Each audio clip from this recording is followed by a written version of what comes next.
Alrighty guys, welcome back to my channel. It's Kaia Trades. Today I have a very special guest for you guys. The one, the only, Andre Diaz, who is a consistently profitable trader and a full-time day trader. Give it up for Andre Diaz.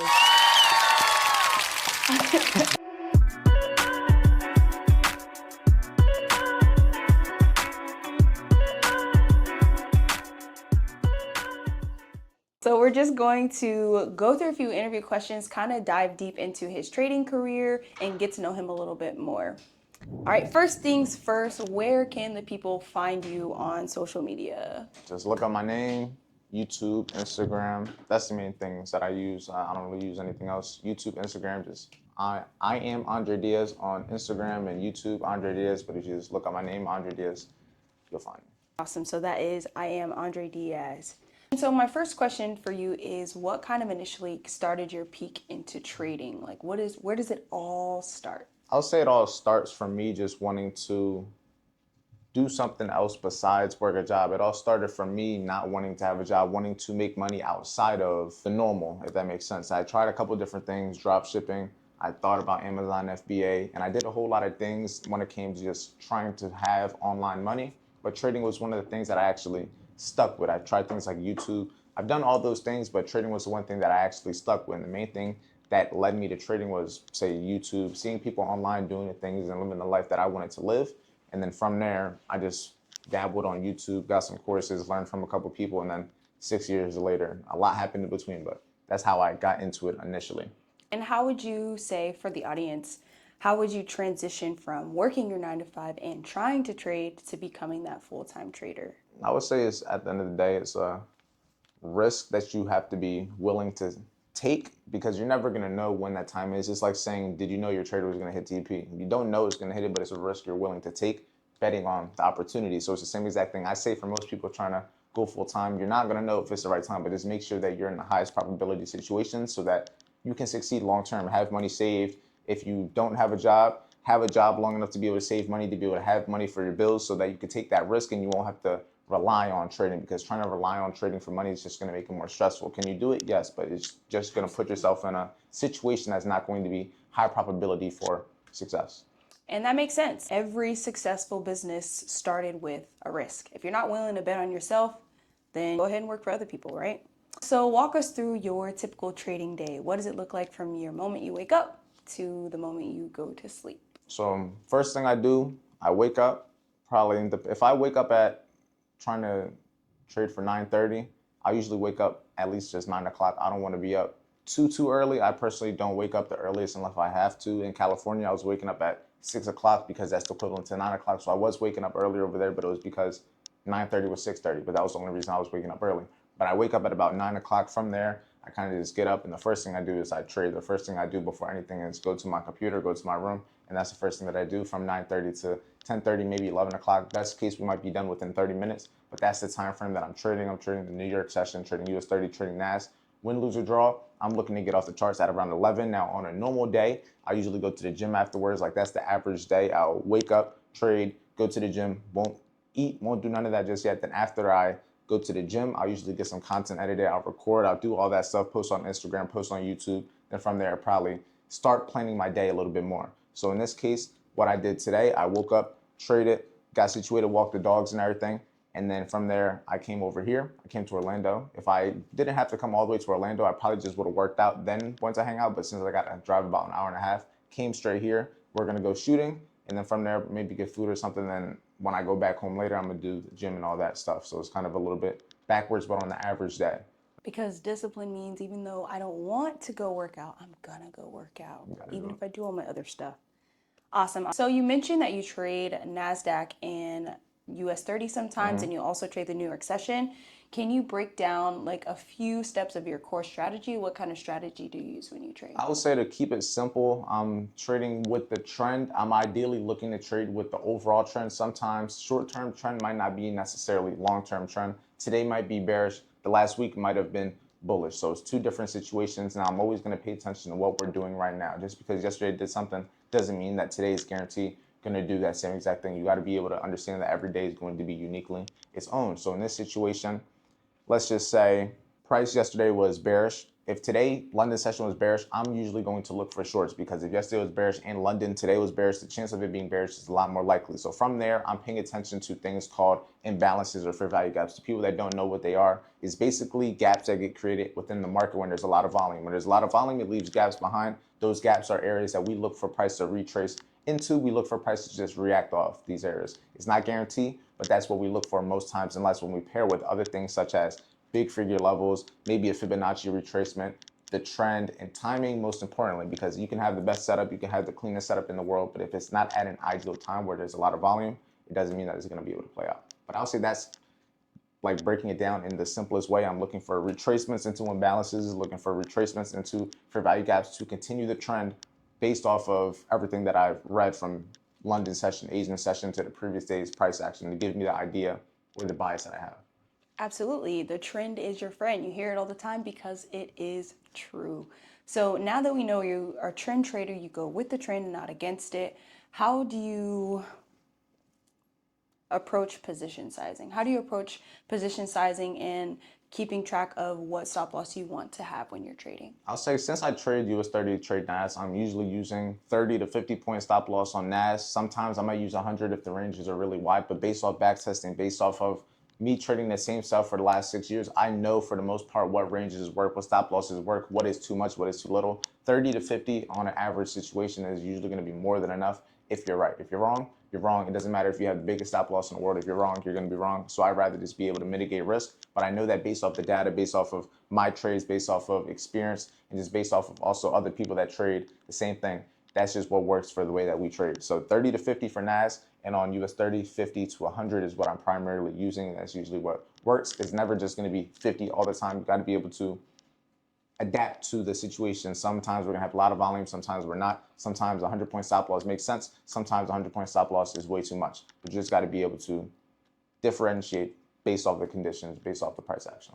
Absolutely. Adapting as a trader. The market's not always going to be the same, but you can still find those same patterns. He mentioned this word backtesting, and backtesting builds your confidence in the markets because it's you testing your strategy. If you guys want to know how to backtest, check out my next video, and that is going to be me showing you guys how to backtest.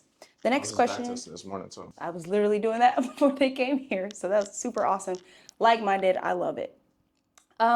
What do you see as a common mistake in newer traders? I would say the most common thing is just rushing the process. I would say rushing the process, even though you want the results, even though you want that funded account, you want that payout, you want to be able to replace your job, you want to have the nice things. We all want those things. And from you trying to force it, from you trying to have it sooner than you deserve it, it's just only going to set you back further. It's only going to make you angry. It's only going to make you more upset. That's only going to inevitably keep putting you in the same cycle of just self-sabotaging yourself. The biggest thing I say for new traders is focus on a process, focus on the system, don't focus on the money, focus on trying to consistently make any money a day. It doesn't need to be $100, doesn't need to be $1,000, but if you can consistently learn a system and understand price action and understand yourself, be able to manage risk, manage your emotions, the money is inevitable, but you got to focus on the right things that are going to be able to allow you, or at least make you capable of achieving it. Absolutely. I keep saying absolutely, but absolutely, right? A lot of things that I share with my students is like dribbling a basketball. You can't expect to go cross somebody up in reverse spin if you've never dribbled before. And it doesn't just take one day to dribble. You have to learn how to get comfortable with the ball and how to use it with your body as well. We've mentioned and we addressed some of the newer traders, but let's say we do have a consistent trader who's starting that consistency. What do you recommend they do with their money? Because, you know, a lot of people, they like to go flaunt and just buy whatever. But do you think like that someone stunts? that's like money that they've made trading? Yeah. Like moving forward in your trading process, how do you go from I want to grow my account, but I also want to spend the money on the things that I need? How do you find that balance? I would say just make sure with the money that you have, you're making sure that everything you need is taken care of. And anything after that is definitely just wants. It's not a matter if you need it. You don't need a lot of the things that you really want. The car, you don't need it. You just want it. The watch, you don't need it. You just want it. The nice camera, you don't need it. You just want it. All those things you just want.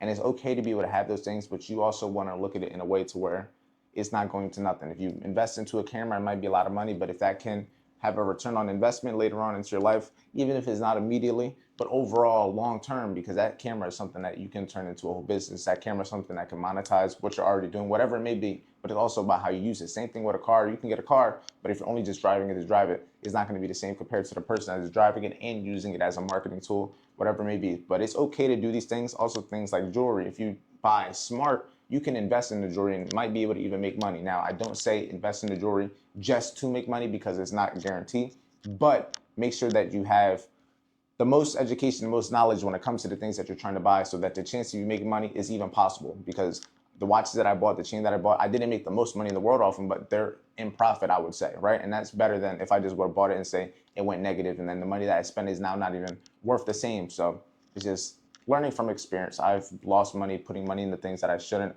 but it's just all lessons. I'll say also spend money on experiences. Food, that's something that you won't necessarily be mad that you spent money on. It's like fuel. You're not going to cheap out on the fuel for the Lamborghini SVJ. You're going to have to get a certain fuel type. And if you don't do that, then it's just going to kill the car. So it's the same exact thing, but experiences and things that you won't be able to look back and regret. Learning to spend our money on our assets, not on our liabilities. Learn the difference.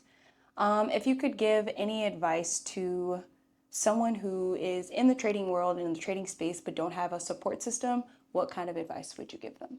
Man, fuck support. You don't need support. You We don't need get that. support. You don't need support. It's a All you dog eat got, dog world out here. all you need is yourself. As long as you got yourself, as long as you got a vision, you can make it happen. It may not be easy, but in reality, you don't need the support. Support may help, but like you said, not everyone may have the support. So it is what it is sometimes. If ain't nobody gonna support you, you got yourself. Absolutely. Where do you think your life would be if you had not started trading or kept with trading and if you gave up? I just probably would have did something more content-wise, maybe.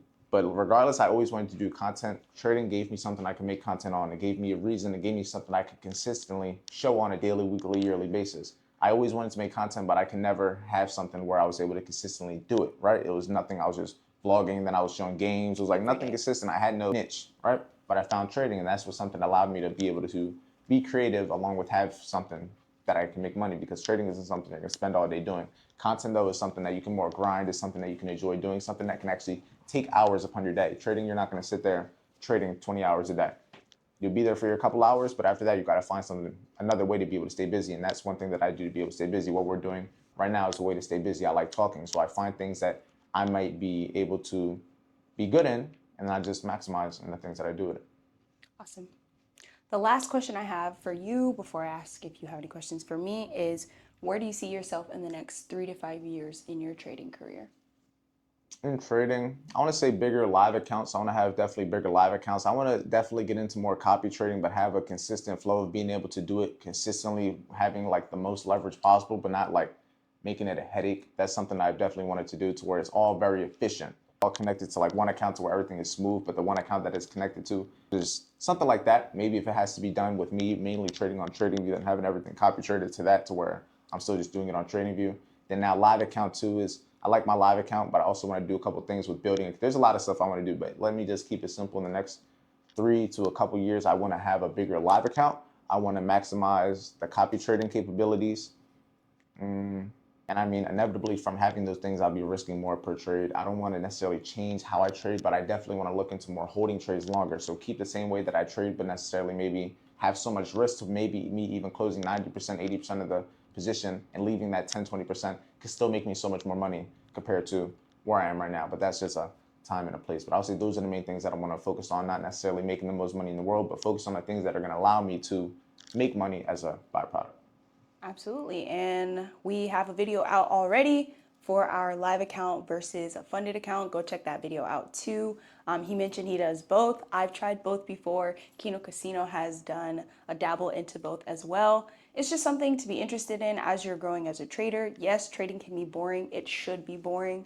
If you're too excited, calm down. Put yourself into the mindset of a consistently profitable trader. Hone in on the skills. Like Andre mentioned earlier, it's not a short-term goal type of thing. It's something that I want to build my skills over time so that I can consistently build my live account, consistently take profits out of a funded account. Okay, guys? Do you have any questions for me, your host, your humble host? I'll ask questions that maybe they're thinking.